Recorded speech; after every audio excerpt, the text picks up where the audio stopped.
This is the solution video of question 6 from paper 2 of the TMUA 2020 exam. So the question here, we're told that we're given this function f of x, which is a function defined for all real numbers x, and we're asked which of these conditions is or are necessary, so which ones are needed to ensure that this condition holds.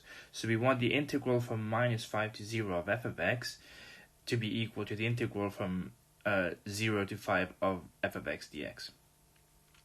And then we're given a bunch of options that we have to choose from. Okay.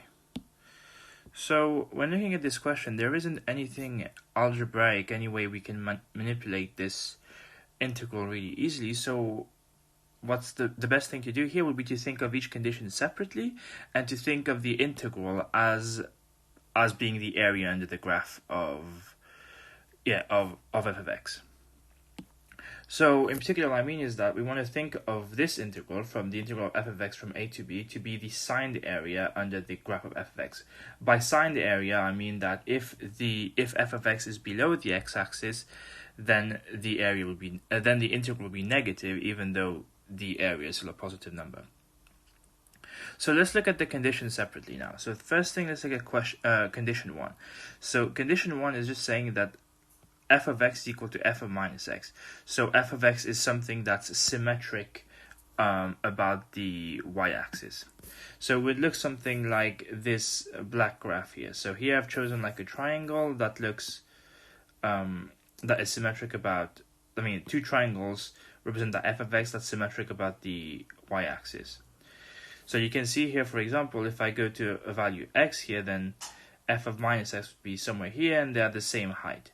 So this satisfies condition 1. And you want to think of something fairly simple. We don't want to think about curves really here, as it would be difficult to figure out what counterexamples would be.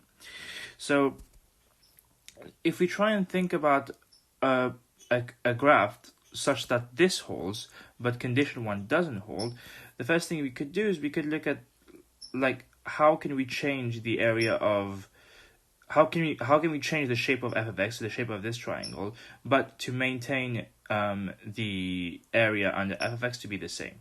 So to be the same at this side. And the first thing we can do is we can try and move this point here a bit to the left, so that now the triangle looks different. So it's not the same triangle as we have here, but the area will be the same because the height of the triangle and the base of the triangle remain the same. So if we take our f of x to be this graph here, then f of x does not satisfy 1, but satisfies this condition. So this graph here is a counterexample to condition 1. So therefore, this means that 1 is definitely not needed or not necessary to ensure that this is true.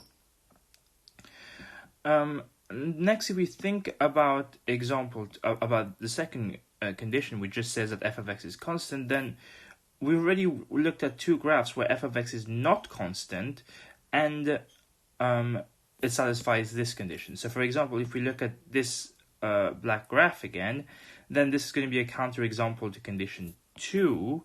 Therefore, this means that 2 is definitely not necessary for this to hold.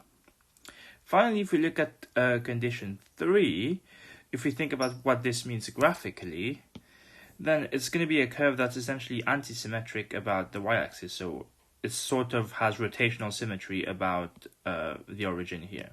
So one example of the graph would be something that looks like this.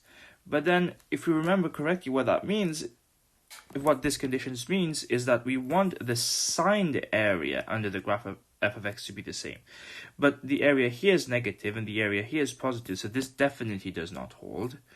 So that means that any time this is true, then this wouldn't be true. So that means 3 is not necessary. So 1, 2, and 3 are not necessary. So that means that our answer has to be A, when none of them are actually necessary.